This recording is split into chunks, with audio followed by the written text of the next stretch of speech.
বন্ধুগণ আমার ভাইয়েরা, যারা ইহুদি মেয়ে তাদের কয়টা বৈশিষ্ট্য? জোরে বলেন কয়টা? তার মধ্যে প্রথম নাম্বার বলেছি আন্নানা, তাদের চাহিদা অনেক বেশি। 2 নম্বর হচ্ছে মান্নানা। কি? মান্নানা। 2 নম্বর হচ্ছে স্বামীকে সব সময় খোটা দেয়। কি দেয়? খোটা দেয়। কি করলা, এটা কাজ হয় নাই, এটা কি শাড়ি কিনছো, বলে কি বলে না? মানে যা কিছু করে না কোনো স্বামীকে সব সময় খোটা দিয়ে কথা বলে। এরকম মা বোন তো বড়াই বাড়িতে নাই। দেখছেন, চাচা সাক্ষী দিছে, খুব ভালো মানুষ, লিল্লাহি তাকবীর। এর আগেই বললো না, খুশি হয়ে বললো, আল্লাহ জানে। 2 নম্বর ইহুদিদের বৈশিষ্ট্য হবে মান্নানা। ইহুদি নারীরা স্বামীকে সব সময় খোটা দিয়ে কথা বলে, সব সময় খোটা দিয়ে কথা বলে। ও মায়েরা, ও বোনেরা, এটা যদি আপনার ভিতরে থাকে তাহলে এটা ইহুদি নারীদের বৈশিষ্ট্য। আর ইহুদি নারীরা যাবে জাহান্নামে। তাদের বৈশিষ্ট্য আপনার ভিতরে থাকার কারণে আপনিও যাবেন তাদের সাথে জাহান্নামে। কথা বলেন ঠিক কিনা? তাহলে এই বৈশিষ্ট্য নারী যারা আছে তাদেরকে এই বৈশিষ্ট্য থেকে বের হতে হবে, এটা পরিহার করতে হবে। কথা বলেন ঠিক কিনা? 3 নম্বরটা বলছি, খুব সংক্ষেপে বলি, কি বলেন আপনারা? 3 নম্বরটা হচ্ছে হান্নানা। হান্নানা, স্বামীর খেদমত না করা। কি করা? স্বামীর খেদমত না করা, বরং উল্টাকে স্বামীকে দিয়ে খেদমত করা। আছে না নাই? স্বামীর খেদমত তো করেই না, বরং উল্টা স্বামীকে দিয়ে খেদমত করায় ইহুদি নারীরা। এটা তাদের বৈশিষ্ট্য। এই বৈশিষ্ট্য এখন প্রায় বাংলার ঘরে ঘরে ঢুকছে। স্বামীর খেদমত তো করে না, বরং পারলে স্বামীকে দিয়ে মাঝে মধ্যে রান্না করে নেয়। বলে আজকে তো তোমার অফিস বন্ধ। যে হ্যাঁ অফিস বন্ধ, তাহলে বসে থেকে কি করো? আজকে দুপুরের রান্নাটা তুমি করো, তোমার হাতের রান্নাটা অনেক ভালো। স্বামীর খেদমত করবেন। স্বামীর যদি খেদমত করতে পারেন তাহলে আল্লাহ রাব্বুল আলামিন আপনাকে জান্নাত দিবে। এটা আল্লাহ রাব্বুল আলামিনের ওয়াদা। তাহলে এই গুণ থেকে যদি বের হতে চান তাহলে তো আরবি পড়তে হবে, মাদ্রাসায় পড়তে হবে। তাহলে মাদ্রাসায় যখন পড়বে তখন এগুলো শিক্ষা দেওয়া হবে। ইহুদি নারীদের বৈশিষ্ট্য কি, হিন্দু নারীদের বৈশিষ্ট্য কি, বেপরদা নারীদের বৈশিষ্ট্য কি, এগুলো যখন তারা পড়বে, তারা জানবে, তখন এগুলোর থেকে বের হবে। তারা খাদিজাতুল কুবরা, ফাতেমাতুজ জহরা, আম্মাজান আয়েশা সিদ্দিকা রাদিয়াল্লাহু তাআলা আনহা এবং মারিয়াম আলাইহিস সালাতু ওয়াস সালামের জীবনী পড়বে, ফলো করবে এবং তাদের গুণ আর বৈশিষ্ট্যগুলা তাদের মধ্যে ফিট করে নিবে। কথা বলেন ঠিক কিনা? তাহলে এই যে বড়াই বাড়িতে আয়েশা সিদ্দিকা বালিকা মাদ্রাসা, এটা হওয়ার দরকার ছিল কি ছিল না? জোরে বলেন, ছিল কি ছিল না? এই মাদ্রাসা উলিপুরের মধ্যে আমার দৃষ্টিকোণ থেকে সব চাইতে ভালো মানসম্মত একটা প্রতিষ্ঠান। মনে করবেন যে হুজুরের বন্ধু, এটা তো বলাটাই স্বাভাবিক না ভাই। আমি তো সারা বাংলাদেশ ঘুরি আপনাদের দোয়ায়। আপনি সারা উলিপুরে খোঁজ নেন, বড়াই বাড়ি বালিকা মাদ্রাসার সুনাম সব জায়গায় আছে। এখানকার বাচ্চারা যেভাবে হাফেজি পড়ে, যেভাবে পড়া পড়ে, আমি নিজেও শুনেছি। এত সুন্দর করে চমৎকার করে তেলাওয়াত করে।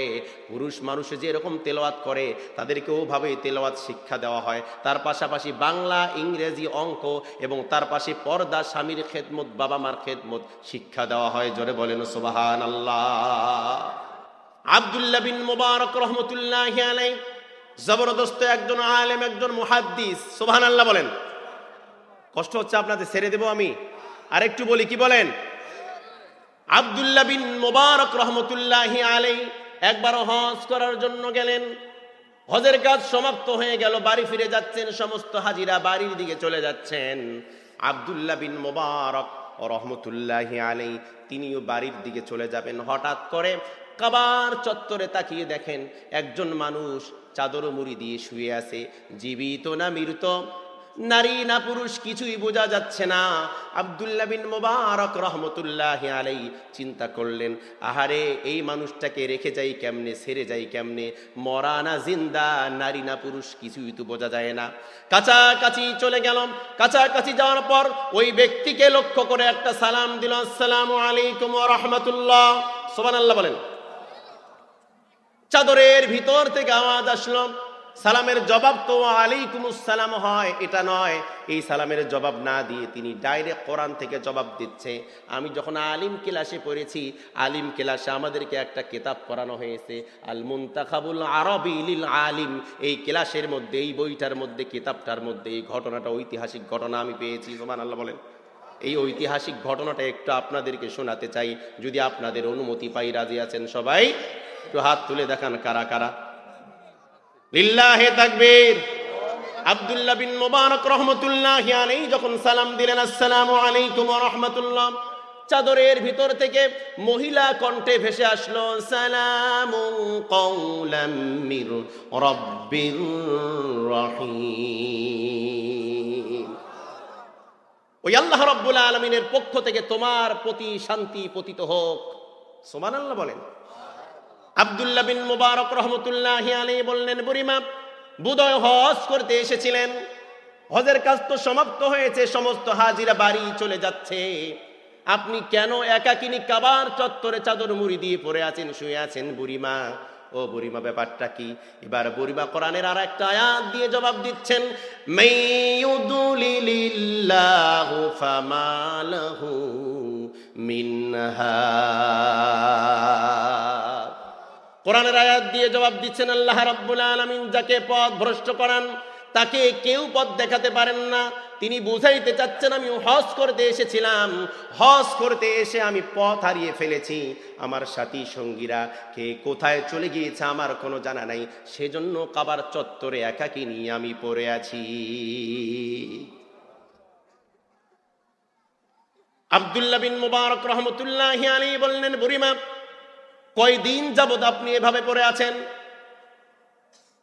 এবার কোরআনের আর একটা আয়াত দিয়ে জবাব দিচ্ছেন, সালাসা লায়ালিন সাওয়িয়া, বিগত 3 দিন 3 রাত পার হয়েছে আমি কাবার চত্বরে একাকিনী পড়ে আছি। 3 দিন 3 রাত গত হয়েছে, পার হয়ে গিয়েছে, এভাবে আমি একা এখানে পড়ে আছি। আব্দুল্লাহ বিন মুবারক রহমতুল্লাহি আলাইহি অবাক হয়ে গেলেন, ডাক দিয়ে বললেন, বুড়িমা 3 দিন হয়েছে, খেয়েছেন কি? আমার কাছে কিছু খাবার আছে, এই খাবারগুলো আপনি গ্রহণ করুন, আপনি খেয়ে নেন। আপনার খাবারের ব্যবস্থা কোথার থেকে হয়? আপনার খাবার কে দেয়? বুড়িমার একটা কোরআনের আয়াত দিয়ে জবাব দিচ্ছেন, আল্লাযী হুয়া ইউতঈমুনি ওয়া ইয়াসকিন। ওই আল্লাহ রাব্বুল আলামিনের পক্ষ থেকে আমার খাবারের বন্দোবস্ত হয়। সুবহানাল্লাহ বলেন। বুড়িমাকে এবার বলল আব্দুল্লাহ বিন মুবারক রহমতুল্লাহি আলাইহি, বলল, বুড়িমা কি খেয়েছেন না খেয়েছেন তা তো আমি দেখি নাই। ও বুড়িমা, আমার কাছে কিছু খাবার আছে গো মা, এই খাবারগুলো নেন, গ্রহণ করুন, খাবারগুলো খেয়ে নেন। সঙ্গে সঙ্গে বুড়িমার একটা আয়াত দিয়ে জবাব দিচ্ছেন, সুম্মা আতিম্মুস সিয়ামা ইলাল লাইল। আল্লাহ পাক বলছেন, তোমরা তোমাদের রোজাকে সন্ধ্যা পর্যন্ত পূর্ণ করো। আল্লাহু আকবার। তিনি বুঝাইতে চাচ্ছেন, ও মুহাদ্দিস সাহেব, ও আব্দুল্লাহ বিন মুবারক, আমি রোজা রেখেছি, সন্ধ্যার আগে তো রোজাদার ব্যক্তি কিছু খেতে পারে না, সন্ধ্যার আগে আমি কিছুই খাবো না। আব্দুল্লাহ বিন মুবারক রহমতুল্লাহি আলাইহি বললেন, বুড়িমা গো, ও বুড়িমা, সফরের হালতে ফরজ রোজাও তো ছেড়ে দেয়া যায়, আপনি মনে হয় নফল রোজা রেখেছেন, এগুলো ভাঙলে কিছু হবে না, আপনি খেয়ে নেন। এবার বুড়িমার একটা আয়াত দিয়ে জবাব দিচ্ছেন, ওয়াং তাসুমু খায়রুল লাকুম ইন কুনতুম তা'লামুন। তোমরা যদি রোজা রাখো এটা তোমাদের জন্য কল্যাণকর কাজ, কাজে আমি রোজা রেখেছি, এটা আমার জন্য কল্যাণকর কাজ। তোমার কথা মতো আমি খাবো না, আমার রোজা ভাঙবো না, নিশ্চয়ই এটা আমার জন্য কল্যাণকর কাজ। জোরে বলেন না সুবহানাল্লাহ। আব্দুল্লাহ বিন মুবারক একটা জিনিস লক্ষ্য করলেন, ব্যাপার কি আমি বলি মাতৃভাষায় কথা, আর সে ডাইরেক্ট কোরআনের আয়াত দিয়ে কথা বলতেছে, জবাব দিচ্ছে, ব্যাপারটা কি? আব্দুল্লাহ বিন মুবারক রহমতুল্লাহি আলাইহি বললেন, বুড়িমা ব্যাপার কি, আপনি কি মাতৃভাষায় কথা বলতে পারেন না? আপনি কেন কোরআনের আয়াত দিয়ে জবাব দেন? সঙ্গে সঙ্গে বুড়িমার একটা আয়াত দিয়ে জবাব দিচ্ছে, মা ইয়ালফিযু মিন কাউলিন ইল্লা লাদাইহি রাকীবুন আতীদ। বুড়িমা বলছেন আল্লাহ রাব্বুল আলামিনের পক্ষ থেকে ফেরেশতা নিযুক্ত করা আছে, প্রত্যেকটা মানুষের প্রত্যেকটা কথা এবং কাজকে আল্লাহ পাক রেকর্ড করায়। যেদিন থেকে আমি এই আয়াত পড়েছি তিনি বুঝাইতে চাচ্ছেন আমি আল্লাহর কোরআন ছাড়া সেদিন থেকে কথা বলি না, কারণ আল্লাহ রাব্বুল আলামিনের কোরআন দিয়ে কথা বললে গুনাহ তো হবেই না, পাপ তো হবেই না। যেহেতু আমার কথাগুলো রেকর্ড হচ্ছে, আল্লাহর কোরআন দিয়ে কথা বললে প্রত্যেকটা হরফে হরফে 10টা করে নেকি দেয় যিনি, তিনি কে? তিনি বোঝাইতে চাইলেন যেহেতু আল্লাহ রাব্বুল আলামিন আমার কথা রেকর্ড করে, সেক্ষেত্রে কোরআন ছাড়া আমি কথা বলবো না। আব্দুল্লাহ বিন মুবারক চিন্তা করলেন, দেখি তো বুড়িমাকে কোরআন ছাড়া কথা বলা যায় কিনা, এমন প্রশ্ন করব যেটা কোরআনের মধ্যে নাই। কথা বলেন ঠিক কিনা? আব্দুল্লাহ বিন মুবারক বড় চালাক মানুষ ছিল, তদানীন্তন সময়ের জবরদস্ত মুহাদ্দিস ছিল, বড় আলিম ছিল। তিনি বললেন, মা গো, বুঝলাম, সবকিছু বুঝলাম মা, আপনার বাড়ি কোথায়, আপনি যাবেন কোথায়, আসছেন কোথায়? তার মানে আব্দুল্লাহ বিন মুবারকের চিন্তা, বুড়িমার বাড়ি গ্রামের নাম তো আর কোরআনের মধ্যে নাই। কথা বলেন ঠিক কিনা? এই বড়াই বাড়ির নাম কি কোরআনে আছে নাকি? কিন্তু দেখেন বুড়িমা জবাব দিচ্ছেন, সুবহানাল্লাযী আসরা বিআবদিহি লাইলাম মিনাল মাসজিদিল হারামি ইলাল মাসজিদিল আকসা। জোরে বলেন আল্লাহু আকবার।